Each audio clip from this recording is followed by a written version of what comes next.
चंदगड कायापलट करून दाखवू. आमदार शिवाजीराव पाटील तुर्ये विभागाकडून सत्कार करण्यात आला. तुम्ही दिलेलं हे प्रेम आणि आशीर्वाद माझ्या पाठीशी असाच कायमस्वरूपी राहू दे. आपल्या विकासासाठी मी सदैव तत्पर राहीन हा विश्वास देतो. येत्या 5 वर्षात चंदगडचा कायापलट करून दाखवू असा विश्वास आमदार शिवाजीराव पाटील यांनी व्यक्त केला.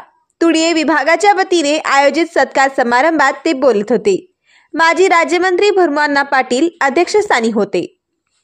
भरमू पाटील म्हणाले, सर्वसामान्य जनताच माझी ताकद असून त्यांना शेवटच्या श्वासापर्यंत जपणार असल्याचे त्यांनी सांगितले. यावेळी माजी सभापती शांताराम पाटील, गोकुळचे संचालक दीपकदादा पाटील, जिल्हा परिषदेच्या माजी सभापती ज्योती पाटील, श्यामराव बेनके, सचिन बल्लाळ, सुरेश सातवणेकर, मोहन परब, अशोक कदम, प्रताप सूर्यवंशी, यशवंत सोनार, भाऊकू गुरव, महादेव वांद्रे, मायापा पाटील, कृष्णा गावडे, अनिल शिवणगेकर, तुकाराम बेनके, भरमू आपटेकर, अशोक पाटील, गणपती कोरजकर, सतीश पाटील, विष्णू गुरव, कृष्णा गुरव, के.एम. पाटील, दाजीबा पाटील आदी मान्यवर उपस्थित होते.